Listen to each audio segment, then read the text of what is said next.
Greetings, boys and girls. My name is Dr. Ben Carson. My wife Candy and I are the co-founders of the Carson Scholars Fund.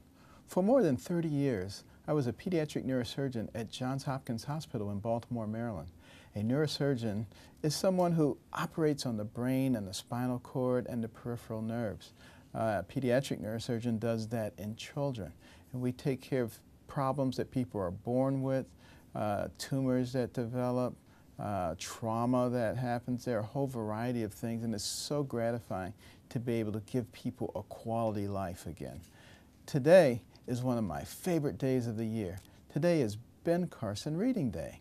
This is a special day to celebrate something you should be doing every day, reading. I would like to share a story with you. The name of the book is Miss Moore Thought Otherwise. This book is based on the life of Anne Carroll Moore. In the late 1800s, many children were not encouraged to read, and there were very few books available for children to read. Fortunately, Miss Moore and other library pioneers worked tirelessly to give children access to exciting books and to make public libraries a welcoming place for young children. Once in a big house in Limerick, Maine, there lived a little girl named Annie Carroll Moore. She had large gray eyes, 7 older brothers, and ideas of her own. In the 1870s, many people thought a girl should stay inside and do quiet things like sewing and embroidery. But Annie thought otherwise. She preferred taking wild toboggan rides from the cemetery all the way down past Main Street, or bouncing along in Father's buggy to the sound of Pocahontas's clip-clopping hooves. Through the trees, Annie could glimpse the white mountains far away in the distance. She dreamed about the world that lay beyond and about what she would do someday. Annie loved the stories and poems Father read aloud to her after dinner. On rainy afternoons, she would climb up to the attic and look at the children's magazine called St. Nicholas. In those days, children weren't allowed to go into libraries. People didn't think reading was very important for children, especially not for girls. When Annie turned 19, many girls her age were already married. Back then, an unmarried girl like Annie might keep house for her parents or perhaps become a teacher or a missionary. But Annie thought otherwise. She decided to become a lawyer like her father, and day after day, she went to his law office to learn how. Then one terrible week, Annie's parents both died from the flu.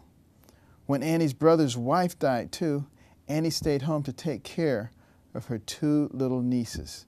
Venturing beyond the White Mountains would have to wait.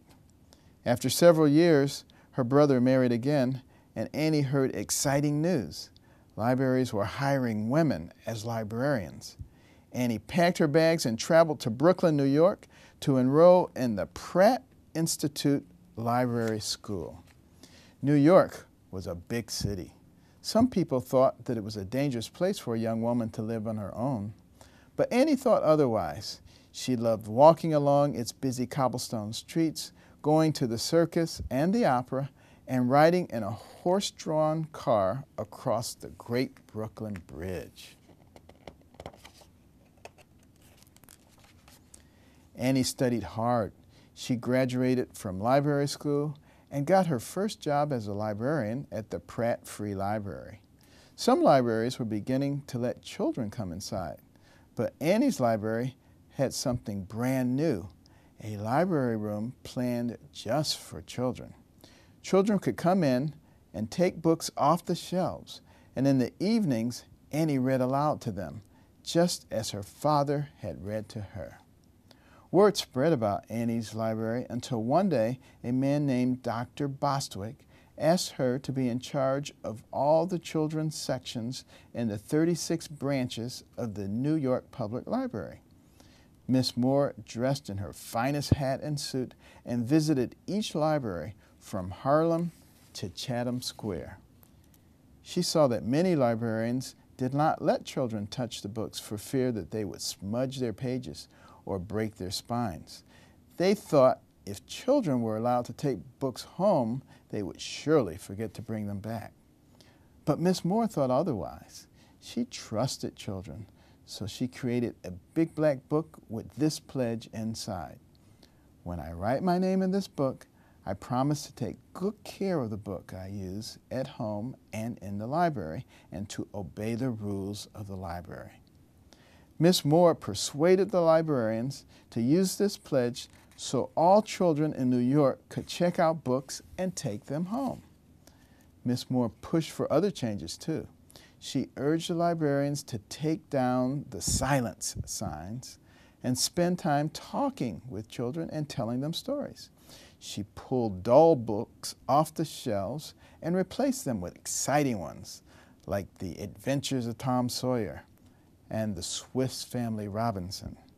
She wrote book reviews and made book lists to help parents, librarians, and teachers find good books for children, and to encourage book publishers to publish better children's books. But many libraries still kept children's books locked up in cabinets or tucked away in corners. They did not have enough books for children or enough shelves to put them on.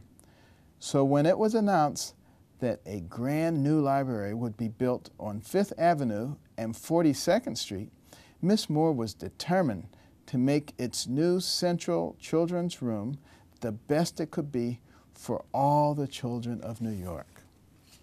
Miss Moore had child-sized tables and chairs specially made. She chose beautiful pictures by N.C. Wyeth and other artists to hang on the walls. For the floors, she found rosy pink tiles from Wales. She gathered collections of shells and butterflies to display. Then she filled the shelves with the very best children's books she could find. Finally, one warm spring day in 1911, the huge bronze doors of the New York Public Library swung open for the first time. Crowds lined the streets as a police escort brought the President of the United States, William Howard Taft, to dedicate the magnificent new library. When the library opened to the public the next day, the children of New York City walked through their own special interest into the new children's room. Hundreds of new children's books in many languages waited within reach. And beneath every window, a cozy window seat waited for children to curl up in it. From then on, every day seemed to hold a new surprise in the children's room. Miss Moore organized reading clubs and invited musicians, storytellers, and famous authors like Dr. Seuss to entertain the children. Often, Miss Moore would reach into her handbag and pull out a wooden doll named Nicholas Knickerbocker. Children who were just learning English felt less shy about talking when Nicholas was around. One day, the King and Queen of Belgium visited the New York Public Library. "You must come see the children's room," Miss Moore told the Queen. That day, all the children in the library, from the richest to the poorest, shook hands with a king and queen. Outside the library walls, 2 world wars, epidemics, and the Great Depression came and went. But inside the children's room was always warm and bright, a place where children could meet other children and learn interesting things. In big cities and small towns across America, more and more libraries began to copy Miss Moore's central children's room. So did libraries in England, France, Belgium, Sweden, Russia, India, and Japan. When Miss Moore turned 70 years old, it was time for her to retire. Some people thought she should sit quietly at home, but Miss Moore thought otherwise.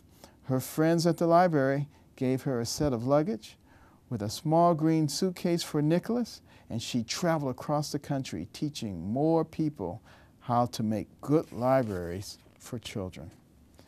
Today, libraries across America have thousands of books for children, and thanks to the help of a little girl from Limerick, Maine, who had ideals of her own, any child can choose a book from a library, curl up in a comfortable seat, and look through it, and then take it home to read. When I was a young boy, I used to make weekly visits to the Detroit Public Library. It was a big, intimidating place at first, with just shelves and shelves and stacks of books. But pretty soon I learned my way around the library.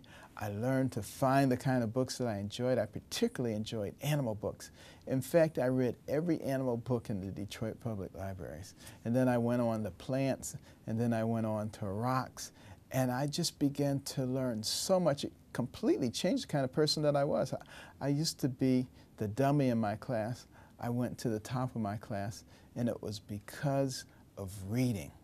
And when you visit libraries, you should decide what kind of books you like and read those books. And it will do wonders for you because you'll be looking at words all the time, so you'll learn to spell, and you'll be looking at grammar and syntax, so you'll learn to be a much better composer of sentences, and you'll learn to use your imagination. When you visit the library, what books do you like to read? It has been a pleasure to spend Ben Carson Reading Day with you. I hope you enjoy the celebrations your school has planned for you today. And remember to always think big and read as much as you can.